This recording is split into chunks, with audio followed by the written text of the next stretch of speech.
كوريي من أنصارية وها نين جنعصده lagu tilmaamay naasik iyo waric xalaal miirad inuu ahaa xilligii nabi maxamed kaleey salaatu wasalaam ninkaasi inuu maalin maalmaha kamida isagoo safar doonaya soo maray tuulooyinka iyo magaalooyinka deegaanka bani aadamka kamida oo dhinaca shaam inay ahayd lagu tilmaamay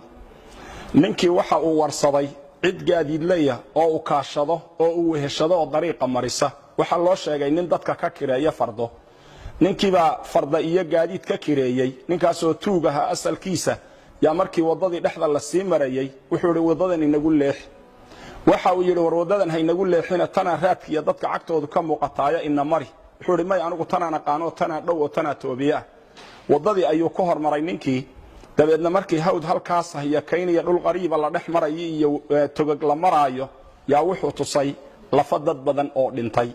waxa uu ku yiri intaasoo aadama ah aniga ayaa dilay waxaana u qoonsaday inaan furto oo sidaan adiga maanta qaadicu dariiqa kuugu ahay aan maalkaaga iyo dhiigaaga banaysto wuxuu ku yiri maalka iska qaado laakiin dhiigayga ii badbaadi awlaadaydii iyo ehelkayga aanu noqdo hooyadayba kaligay dhashay sidii loo hantaatici lahaa ayuu aad u calacalay wuxuu ku yiri inta aan dilayba hadal fiican way yiraahdeen qofna sakama maqal waxa uu yiri waxaan ku yiri warafar rakacadood intaan tukanayo ma ii kaadin kartaa mar hadaad dilayso markaas wuxuu yiri waxa tukataa inta aad rabto waxa uu waxaan bilaabay salaad waxaan isku dhaxwaday ducooyin iyo aayad quraan oo qalbigayga ku soo dhacaysay aayada quraanki waxay amman yujibul mudarra idha da'aa wa yakshifu as-su'a wa yaj'alukum khulafa al-ard a ilahum ma'a Allah aayada qalbigayga ku soo noqnoqonaysay ducaduna waxay ahayd ya wadud ya dhul arsh al-majid ya fa'alu lima yurid ducooyinkaas ayuu akhriyay أغثني يا مغيث وأغثني بكوع العلي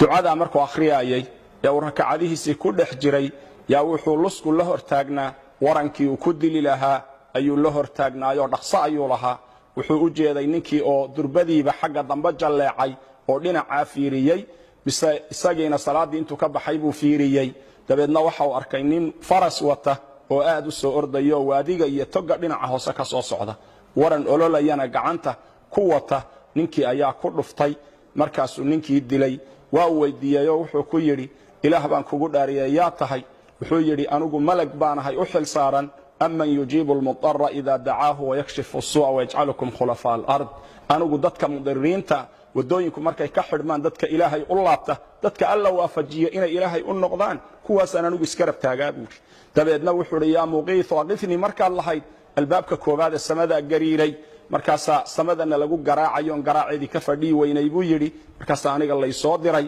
inaan adiga ku kaalmeeyo waaniga ku kaalmeeyay buu miyaan orod yara mar hadaan inta kugu soo ajiiban kuugu imid walaal waxaan ku leeyahay